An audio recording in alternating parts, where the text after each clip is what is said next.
Good morning. Welcome to Extra Shot. We are here. I'm in my slides today because you know what heals sometimes. Yes. You know, I saw someone with those same slides walking around the airport. And I was like, those are Megan's slides. Like, I kind of had an attitude. When I first saw them, I thought they were slippers. But I was We will wrong. just agree to disagree. Yeah, because I have had the debate time and time again with the husband Caesar. But anyways, we digress. It is Wednesday. We're going to go in and talk about some of these hot topics today. The first one, Dina, this is an interesting one that we talked about during the show today. Has everything to do with a man's full name and Charlottesville and everything that's going down. So explain. Yes. So ESPN has come out and said that they have relieved a certain person of his duties for an upcoming college football game. We're talking about Robert Lee, who was going to be announcing the UVA game coming up soon, and it's a preseason football game this weekend. So this is a picture of Robert Lee, an Asian American announcer. Yeah. And of course, this is in Virginia where he works, and he's been doing college football for some time now, and ESPN actually came out and said that because of the events that happened in Charlottesville, they thought that there might be some backlash if they had someone named Robert Lee announcing a football game in the state of Virginia during this very tough time for some Americans. So they decided to give him the option, they said, of choosing a different game to go and announce for, and let him decide ultimately if he wanted to do it. That's what they're reporting, and they said that it just felt right to take him off of that position for that particular game. Of course, Robert E. Lee, the Confederate statues, the entire thing that's been happening with the white nationalists and the white supremacists in across the country, really, but also what happened in Virginia. ESPN thought that this was just something they wanted to go ahead and nip in the bud before they got any backlash. Well, now they're getting backlash for creating the issue, because really there wasn't a whole lot of talk about the fact that this man But there would have been, I feel like, potentially, if he would have gone and you don't address the elephant in the room. Should he go, hey, this is Robert Lee, and he's there in Virginia, and he's calling this game? Like, whether it's right or wrong, or big deal or not, I kind of think ESPN was smart about it. Like, to start that conversation.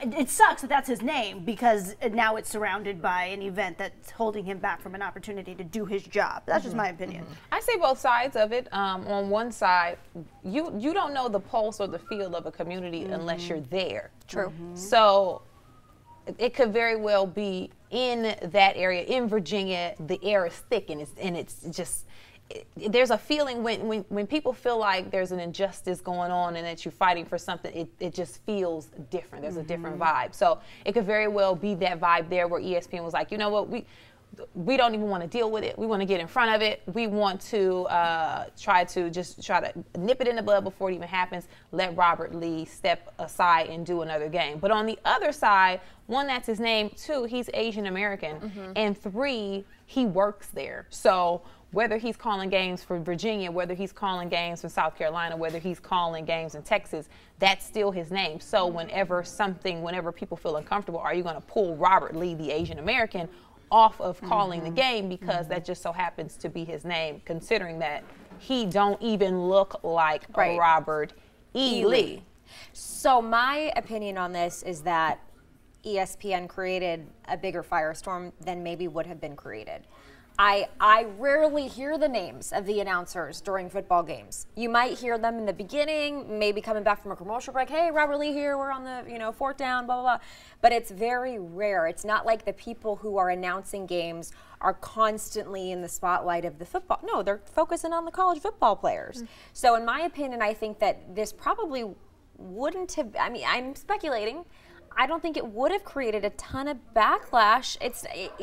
It's a college football game. I mean, this has nothing to do with what's going on with this man and his background. And so I actually feel like because they went forward and did this, now they're getting a lot of people who are saying, great, you've made it about this. You've created the issue. You've sparked the conversation about now we can't even have somebody with this name exist without feeling like, oh, this is too tense of a situation, we've got to pull back from it. And so I actually feel for the guy now. And I know ESPN has said that they let him choose, so apparently he decided that he didn't want to do the game after all. But it does sound like it was started by the company. Think about this. If they would have not said anything at all, not have, again, said anything, not put it on social media, not anything, all of a sudden, day of, and going to Cornelia's point about the air being thick in the community right now, I mean, that huge rally happened on a campus that has deep roots in terms of, we did a story on this, where those who had built that university were those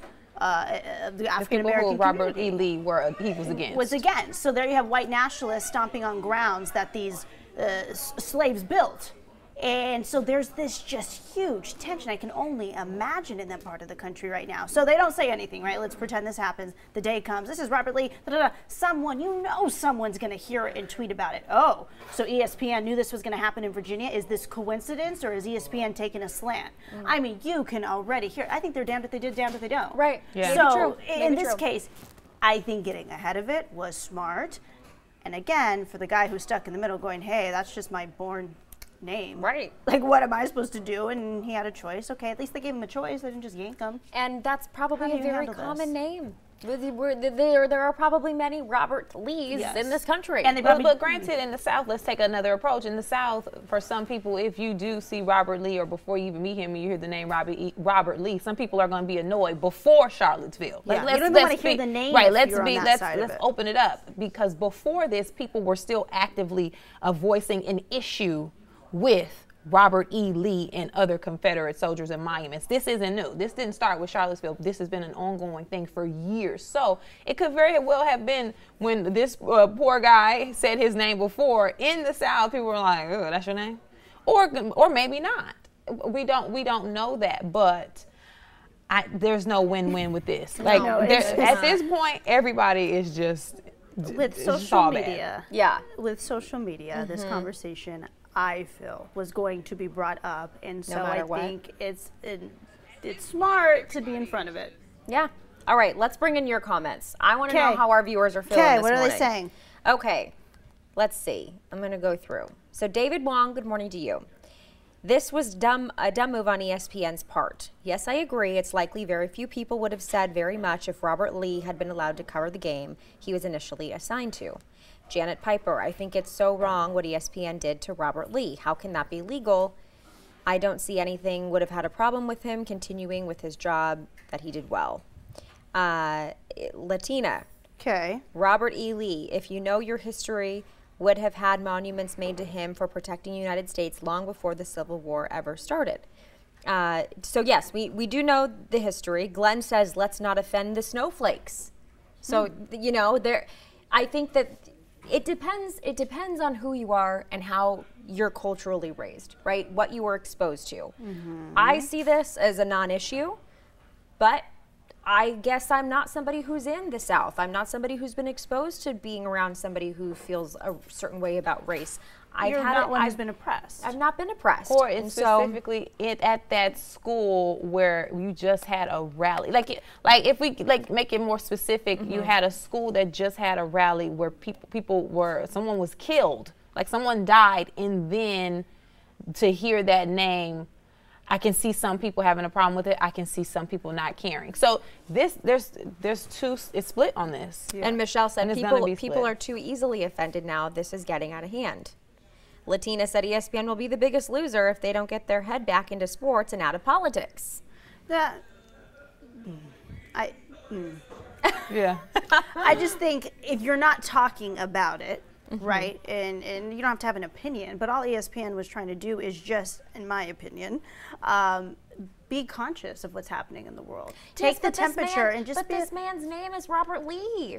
So, what should he do? I get it, but I'm trying to think of an example in my head. Like, if someone just, because I think what happened there, it's deep rooted, and it's a scarring, you know. So, say someone just lost a parent or a child, you know, something devastating like that, and then someone comes in and starts talking about kids or parents. You hold back on some things because at that time it's just too sensitive to start talking about it. I get it. It's the guy's name. It's not the guy's fault. I get it. I totally get that. Or another example. Remember, like back in the day, Jeffrey Dahmer? There were reports of members of Jeffrey Dahmer's family changing their last name because the last name alone sparked a certain conversation, even though they had nothing to do with it. And it's just a totally different, example. But sometimes hearing a certain name to some people brings out a certain emotion. So if you're looking at both sides, I mean, I can see both sides, but I don't, to me, there was no win in this at all. I guess I'm on the side of, I'm sad that this is where we are, you know? Well, just in general. Well, we've been here, though. We've been here. Well, I know. In 2017, though, still, I'm sad that this is where we are, that we really have to, you know, push people with certain names aside because it reminds people of something that is still very much in existence in this country. That makes me very sad to know that all of these conversations are happening because things like that still exist. It's just that it's so deep. So deep. Like this, yes, it seems minimal, but you have to get deep because yes, it's disappointing. It's sad that we're here and we're this divided as a country, but I'm also glad we're having this conversation in mainstream media. Yeah. Because if we weren't, these stories, how many people are saying, oh, we're hearing about this for the first time? How many people are saying, oh, we're not the ones who have been oppressed, therefore we've never studied the literature to know that how these people feel is affecting, they have their long-term effects. And these people whose ancestors were oppressed by people like Robert E. Lee, whose statue stands loud and proud and tall still in this country. You have to think about how that affects them, and when they're as kids learning about these things, learning about their ancestors, how they've been oppressed, and they go to school and they see this statue and they have to go on through the rest of the world knowing that someone who oppressed my people is being honored every single day. This conversation, yes, like Cornelia is saying, has happened, but personally I've never had this conversation until the last 2 weeks. I've never had this conversation openly with family, with friends.